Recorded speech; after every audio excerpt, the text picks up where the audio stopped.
Dr. Anna Redstone is the lead for inclusive learning design at Western Governors University. She is a former high school teacher with over a decade of experience designing online and hybrid courses in higher education settings and developing and facilitating various types of faculty development. Her research interests include universal design for learning, digital accessibility, the community of inquiry, emerging technologies, and online professional development. Dr. Redstone recently published her dissertation, investigating the effect of universal design for learning on learner performance, engagement, and self-efficacy. Our conversation started with some of Dr. Redstone's influential learning experiences. Anna, thank you so much for sharing your time today with the Association for Distance Education and Independent Learning. Thank you so much for having me.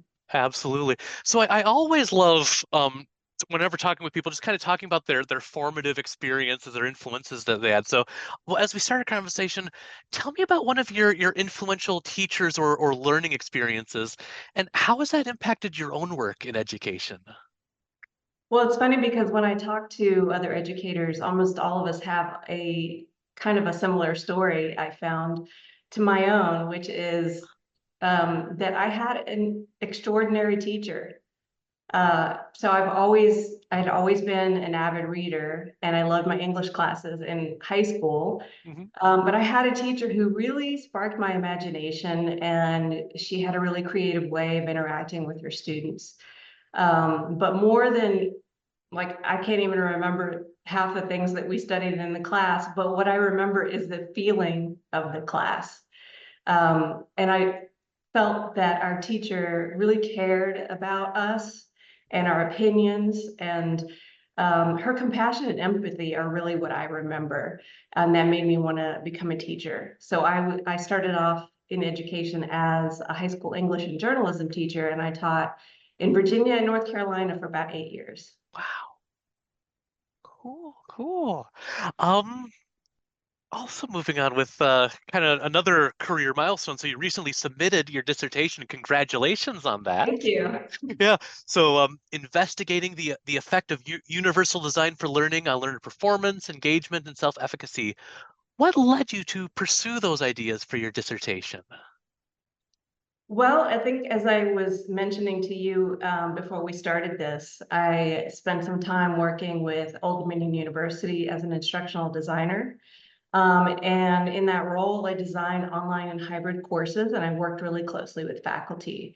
So we would typically take a face-to-face course and design it to meet the needs of online learners, or we would take a course that was already existing and was already taught, and then redesign it to update it and incorporate the experiences of the students and the instructor to, like, what worked and what didn't work. So my team, we not only design and develop the courses, we also put all the instructional materials into the LMS. So at one point, I know not all universities do it like that, but we did. And at one point in the early 2010s, our courses underwent an accessibility audit. Okay. And my team had to remediate a lot of the courses that were in the LMS. And that was really my first introduction to inclusive design and designing for accessibility. And it really shifted the way that I thought about our learners and the diversity of their needs. So surprisingly enough, accessibility and inclusive design really wasn't a focus of study for my master's program in instructional design and technology, which, you know, reflecting on that seems a little bit strange to me because it's so important. Yeah. Yeah. But then over the years, like, the team and I continue to learn more about making accessible and inclusive online courses for learners, and I became familiar with the UDL framework. And during that time frame, I also started my PhD program. And I thought about my own values and the impact that I wanted to make to our field. I've always been a strong advocate for civil rights and social justice, and I wanted to connect these values with that empathy and compassion that I found in in the best teachers that I ever had. And I see UDL as really an empathy-based framework for teaching and learning that incorporates accessibility as a civil right, but it's also a framework that can benefit everybody, all learners. So for my dissertation, I was excited to explore how it could be implemented in asynchronous online courses, which is what I was very familiar with. Mm-hmm. When I started my research, there wasn't really any or very little empirical evidence about the effect of UDL, especially in an online setting. So Yeah. it was a goal of my dissertation to compare outcomes with a comparison course, which was the instructor created course, and then the redesign course with UDL features. Yeah, yeah. And I will just say to our viewers, so we'll have a link to that dissertation will be included in the video description. Again, Anna, I must also say, just it's a really well-written dissertation. Like a dissertation isn't usually like something that someone can just kind of read through necessarily and just know how it's going, like just clear takeaways. So thank you for your contributions to the field with that. Thanks, appreciate Yeah, that. absolutely. So I'm going to share my screen. So your dissertation includes this a UDL redesign cycle for online courses. Could you talk a little bit through, how someone might use this cycle in planning and developing a course? Sure. So when I first started for the dissertation study, I first started redesigning the treatment course. It was the course that I ended up redesigning was an asynchronous online computer science course. And I really, when I first started, I leaned heavily on my experience as an instructional designer using the ADDIE process and backward design. Um, However, I realized that that wasn't enough, and I needed to customize the process to include what the designer and the instructor should consider about their learners and the barriers that their learners may encounter. When I was conducting research for the lit review of my dissertation, I found Kavita Rao's 2021 UDL cycle for applying UDL. Although the UDL cycle, it was designed as a tool for classroom teachers, like K through 12 classroom teachers who were trying to make UDL based lessons, I found it like a really good starting place for incorporating those UDL features. So my UDL redesign cycle for online courses is similar to that to Rao's UDL design cycle because it has 6 steps that are non-linear. I know it looks linear in here represented, but it's really not supposed to be linear, and it's supposed to be recursive. But I adapted it for a different audience and setting. So I created the UDL redesign cycle for online courses to be a tool for instructional designers working collaboratively with instructors in higher education. So you'll see here, starting at the top, step 1, and this is where the instructional designer discusses the learners with the instructor. So it's really collaboration and conversation. Since this is a cycle for redesign, one of the assumptions for everything is that the instructor has been teaching the course and has a good idea of who the learners are. So for example, when I first met with the instructor for the redesign for my study, we talked about just overall general characteristics of her students, and we found together, we discussed they were mostly traditional students. They were residential second and third year students, and some of them were English language learners. I asked about those students with disabilities, and this instructor said that she'd been teaching the course for about a decade, but she only knew of a few students with disabilities who requested accommodations, which isn't surprising because there are a lot of students who don't disclose that. Yeah. Yeah. So then in step 2, This is where the instructional designer reviews the course syllabus and then discusses with the instructor the course goals, the learning objectives, and any previous barriers that the instructor has noticed in the past. So in my study, the instructor identified a few barriers, including confusion about the purpose of groups. The way that this instructor used groups was not typical. So students coming into this were kind of confused about the role of groups. And she also had a lot of questions about how to request different types of support, where to find the schedule, where to find due dates, and what the expectations of assignments were.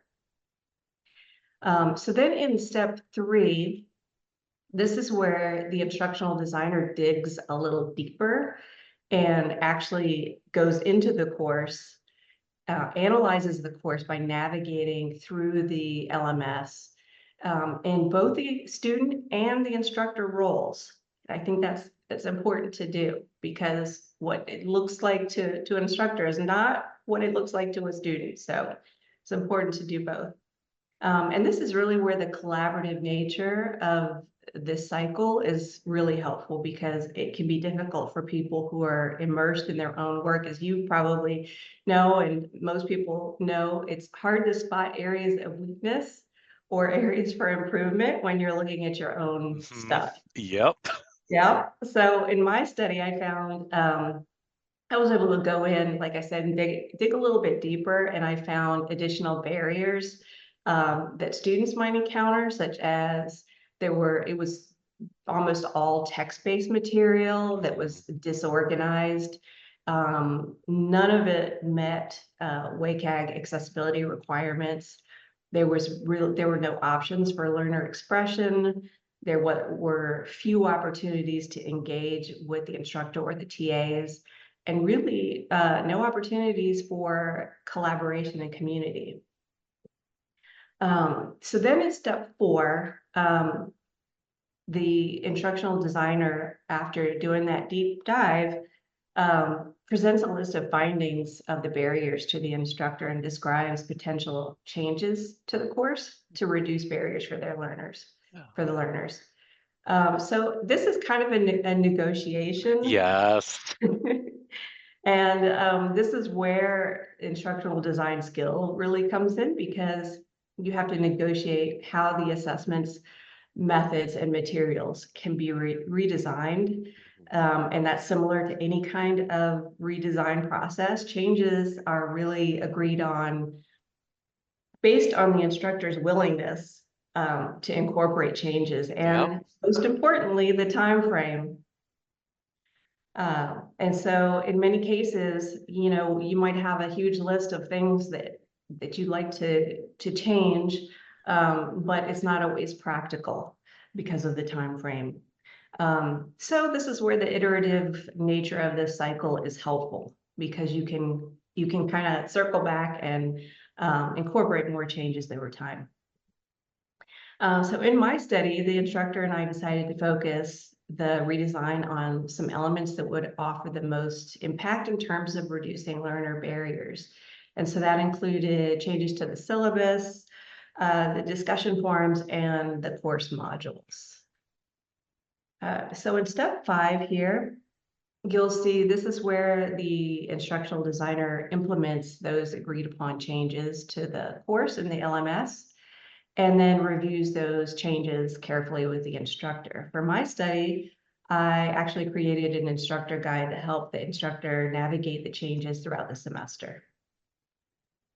And then finally, step 6, the instructional designer reflects on feedback from the instructor and the students provided during and at the end of the course. And then the instructional designer recommends future revisions to the course. Now, for my study, I actually collected quantitative and qualitative data, but this step doesn't have to be that formal. It can be pretty informal. And then beyond the delivery of the redesigned course, ideally the idea is going to work with the instructor in the future revisions to the course, but that doesn't always happen. Sometimes it's the instructor alone. It just depends. Very situational. Yes. Yeah, no, I'm a big fan and understanding of the answer of it depends. Yes. So this could be one of those it depends questions, but you mentioned that gathering feedback during the course. What might that look like to be able to get feedback that's happening mid semester, and how might that feedback impact the rest of the course? Well, I've always thought it's a good practice to collect feedback on a regular basis. I've designed courses where that's on a module basis. At the end of the module, there is a module feedback form that basically asks students, what's working well for you, what's not working well for you, what, areas do you need clarification on, or what suggestions do you have for the instructor? But it doesn't have to be that regular feedback. It could be a mid-semester feedback evaluation. And of course, just anecdotal experiences that students provide to the instructor are valuable as well. Yeah. No, thank you, Anna. I mean, just a couple of things to geek out on. Like anytime that you can take complex subjects and be able to have like this one page at a glance to kind of get through to as a guide of that complex subject. I'm a big fan of those. So bravo on that. I love your comments that you made about understanding that this is iterative, and also just the awareness that coming into step 4 of collaborating with the instructor, of realizing, approaching it like in the negotiation of realizing that at the end of the day we can influence, but it's the instructor who's making those decisions. So thank you for those takeaways. Join us for part 2 of our conversation as Dr. Anna Redstone offers ideas of effective online discussions and course navigation.